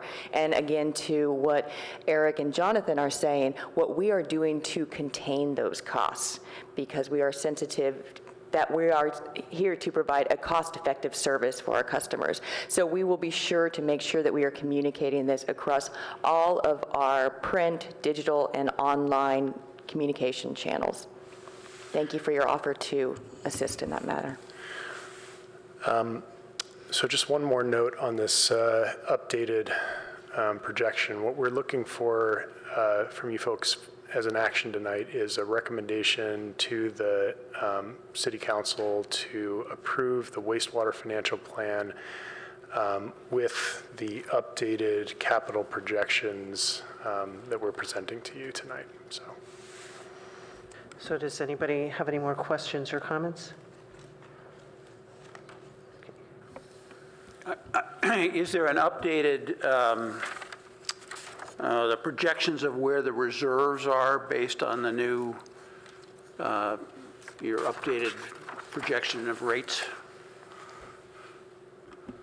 I do not have the updated graph of where reserves are at this point in this presentation. However, what we did is the rate increases keep the band of the operations reserve within the min-max guideline range.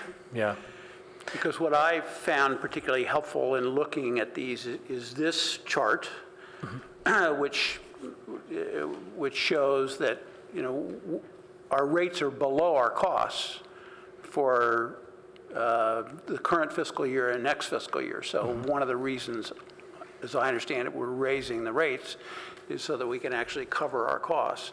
And you see that when you look at the you know, what it's doing to the reserve, that the reserve is actually, at least under these projections, the reserve was going to dip down in 2022 right to the kind of the minimum level. And assuming your projections are accurate, and I assume they're the best that we have to work with, I mean, I understand why you are making the recommendation you are. And it's a pretty similar trajectory in order to match, as you can see what's going to, and you can see from what's going to happen here, the bars are expenses, the red line being revenues. We're going to have some years where, based upon funding that we're actually going to have, we're going to have more going into reserves in some year and then being drawn out heavier in all years. The average of the orange bar, the collection capital expenses, is actually on average going to be a little bit lower than what it was in the prior projections. So we'll end up not quite hitting that low mark, or we are projecting that we won't quite hit that low mark. In order to do this, though, we'll also, from a it's a technical maneuvering, but what we're going to do is utilize the CIP reserve for the funds that we're getting that are above existing costs. Really, those funds should be used and channeled for the next year's CIP plan. So we'll move money in and out of the CIP reserve to fund those. And when you take money from the CIP reserve and put it in the operations reserve, you keep the CIP reserve, you keep that account. Yes. Okay, and so it can be filled up again. Mm-hmm. It'll be filled and drained and filled and drained as we do this, this seesaw. And when you look at this chart, there look like there are opportunities for restoring the reserves in the years where the rates are higher than the costs. Mm-hmm. Yes. Eric, would you mind, Phil Vogel, if I just added one thing about reserves since it came up? Now that you guys fully understand this picture, I just wanted to complicate it slightly with respect to the treatment plant. So the treatment plant is this 6-partner entity. And if any of you get down in the weeds and start to look at the reserves for the treatment plant part of this, not encouraging you to do that, but it does add this level of complexity where there's another reserve for the treatment plant that is different than the reserve that Eric is talking about. I just wanted to make sure everybody realized that. But once you realize that, you will be shocked to know that that reserve is actually negative at the moment. We were not set up umpty-jump years ago before everybody except me was born. We did not establish a system with our partners that had them paying into reserves, including Palo Alto. So we've kind of, for a period of time, we had positive reserves. I'm not sure exactly how that happened, given that none of the partners were really paying in excess of their costs. But that's the situation we find ourselves in. And so over time, you'll be hearing a little bit about our efforts, because now we're borrowing a significant amount of money, and yet we're trying to do that when the reserves for the treatment plant are not good. So I wanted to just warn you, you'll be hearing tangentially about that, at least tangentially. It might even come. So I just wanted to introduce the idea that there is a separate reserve system for the treatment plant. It's Palo Alto's money only. It is not the partner's money. So enough said for tonight on that, but I just didn't want to go with you thinking this is the only thing we're calling reserves in this area. I just had one more weedy question about the treatment plant, which was, if I understood this, Mountain View is paying about 38% of the cost, and Palo Alto pays somewhere between 35 and 40% a year. And I can't figure out why that is when Mountain View's significantly bigger, at least population-wise, than Palo Alto, and how that Well, remember that although the residential population is bigger, we say that there's about 3 times as many people that visit us during the day and work here as live here. So it's, this is an outcome of that, a fun fact, right? I let it go at that. Right, and we could have a contest later to who can come up with the most pithy statement to describe that.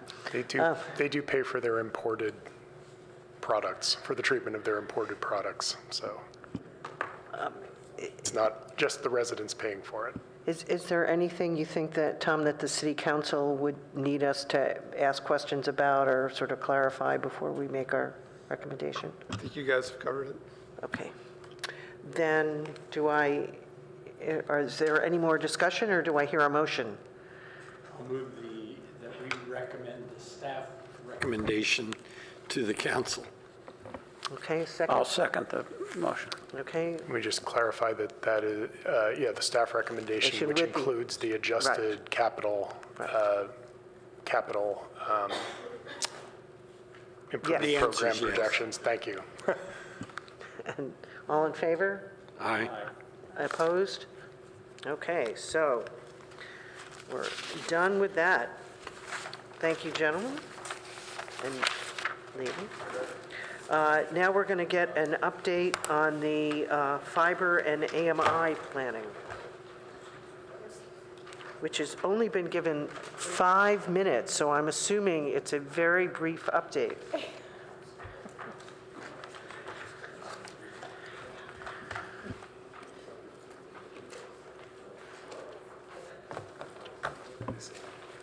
Thank you, guys. All right, real quick update on the fiber and AMI. So this is similar to what we presented last UAC. So the thought now is to go ahead and cancel the current RFP for the fiber to the node business case and reissue it with a more specific focus around AMI and also other city services, including an engineering design and a construction cost estimate, which is also will be a scalable option for FTTN and FTTP eventually. But the focus, again, is more on the smaller network for AMI. So it'll be like a few different models we'll be asking for. So we're working on the reissuance now, so on the RFP scope, so hopefully we'll issue it out by May. And then we plan to go back to council in April with an update of the reissuing of the RFP. Okay, and at what point will this RFP have at least the request for that comparison of what you can do with the different kinds of build outs and what the differences are? The thing that I've been asking for is like, what are the applications that it's for? That request will still be part of this RFP, Great. the new RFP. Okay, good, thank you.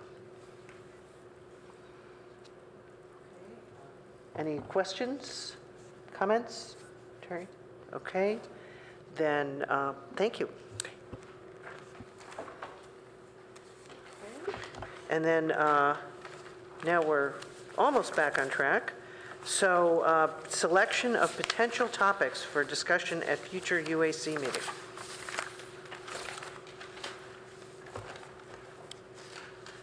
Anybody?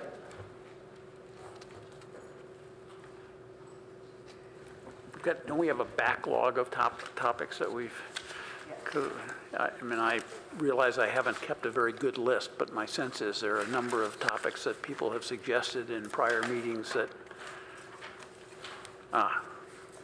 We have a long, so the April meeting has a lot in it. And then May, so there's still things related to, oh, I know something that came up last night that I think would be something that could be really interesting.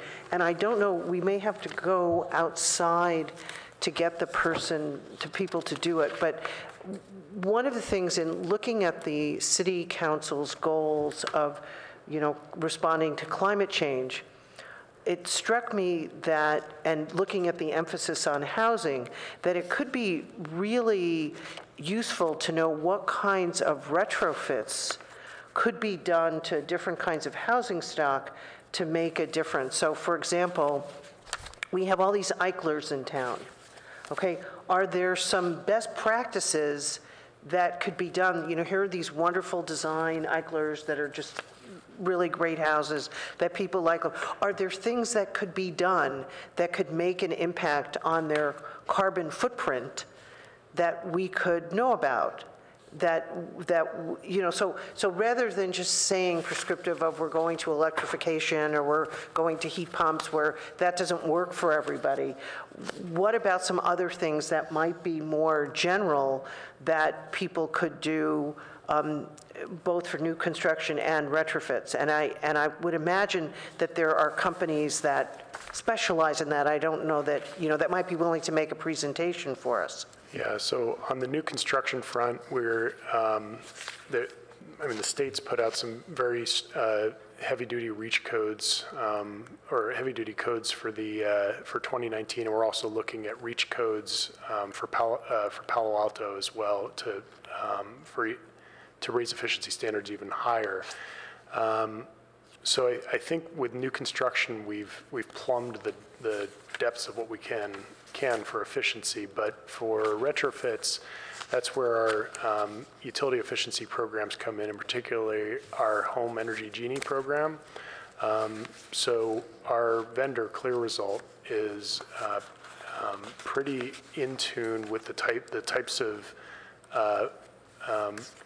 programs with the types of improvements that you're talking about.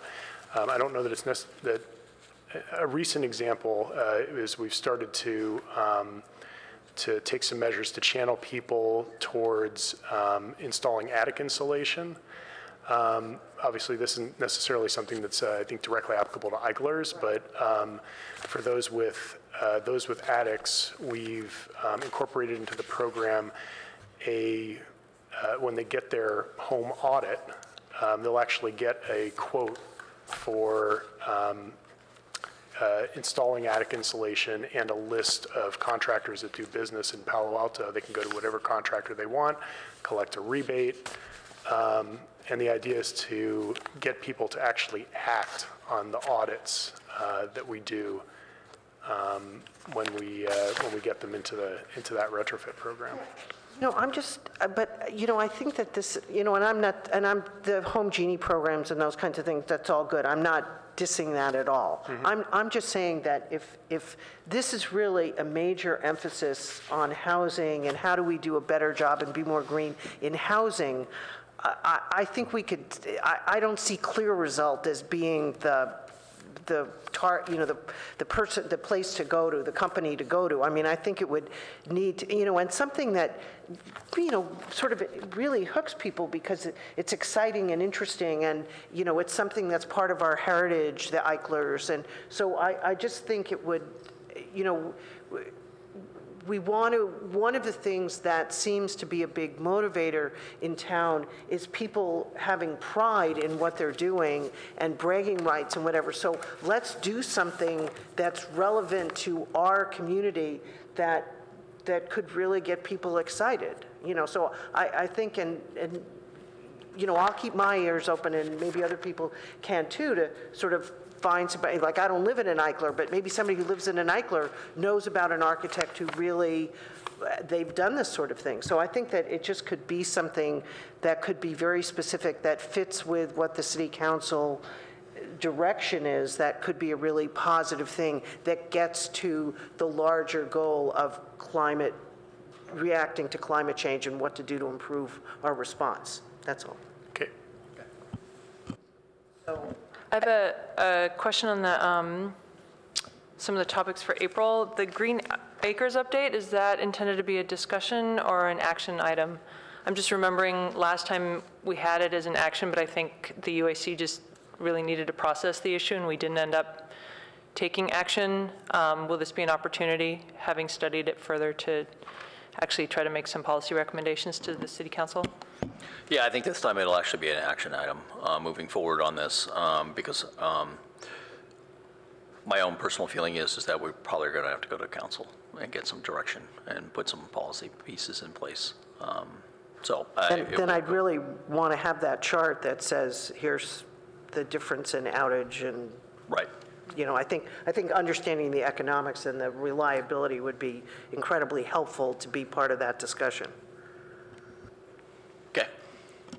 And I just want to express my enthusiasm for the carbon intensity of the electric supply portfolio and the later in June carbon accounting methodology topics. Thank you for putting those on. We're also enthusiastic for them, and I will say that there's a chance we may need to bump the April item to May, only because of the how much there is on the agenda there. So we'll see. We're going to try and not keep you here till 10:30. Sounds like a good plan. Oh, sorry, go ahead. Just to follow up on, communications.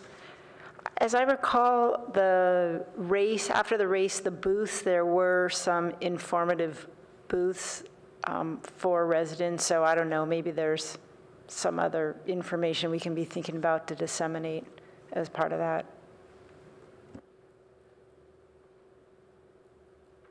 Okay, anything else?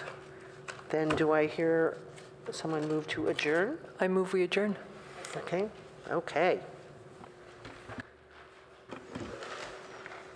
Thank you all.